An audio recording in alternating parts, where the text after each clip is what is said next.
From Hillside Garden Landscaping. Liz, thanks for joining us today. We have some viewer questions for you, so we'll go ahead and jump into those. Question 1 is from Catherine, and she says, I transplanted rhubarb plants last spring. Can those be harvested this year?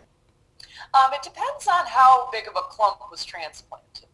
Rhubarb is pretty hardy, so if she had transplanted a nice big clump and the stalks are now coming up and they're nice big thick stems, then you could go ahead and harvest a portion of those. I wouldn't go really heavily on those, but you could take probably about a third to half.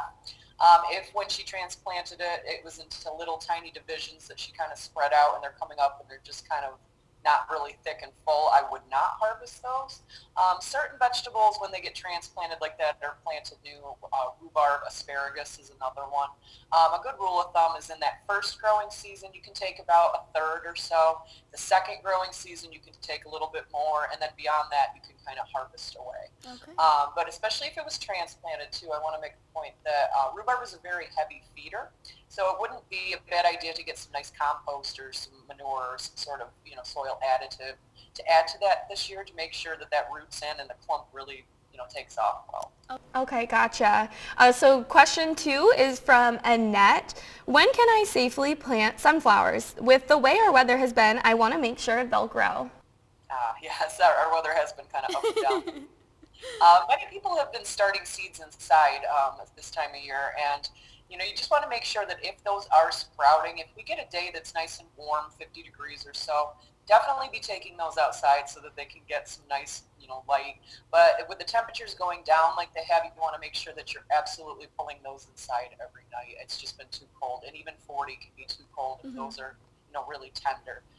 The best way to, transplant or plant sunflowers usually is around Memorial Day, where you're going to direct seed the seeds right into the garden soil. And by then our soil temperatures in our area are just warm enough where they won't freeze and it won't be an issue. But you can get, started sets, or you can start them yourself. Again, you want to transplant those out into the garden right around Memorial Day, which is typically the end. Yeah. But if you do put them out, a few weeks before that, you can always be covering them if we're going to get a late frost or whatnot. And if you do cover tender plants outside, you want to make sure that you're using a fabric, like a sheet. You don't want to use plastic because plastic will not insulate the way that fabric will. You can use newspaper too, but the best way is to just get an old sheet or a towel or something to cover that. Gotcha. And then our third and final question is from Vicky. Do you feed daffodils and hyacinth after they have been planted, and what do you recommend you feed them with? Often when people plant bulbs, we recommend that you use some bone meal. It's something you can get in a bag. You just mix that up and put that in there, and it gives them a nice start.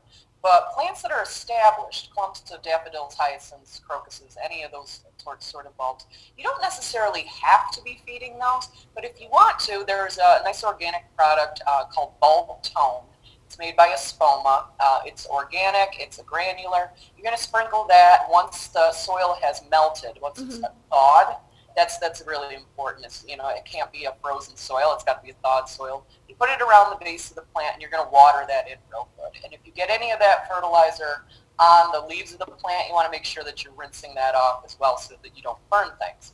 And just doing that once a year in the spring, is more than enough for established plants. The directions will be according, on the bag according to how much you use. Depending on how big your clumps are. But you don't necessarily have to, but it's just a nice way to give them a little boost, make them a little stronger for the next year. Gotcha. Thank you so much, Liz. Yes, thank you so much for having me. I'm Liz Snyder, your home gardener from Hillside Garden Landscaping.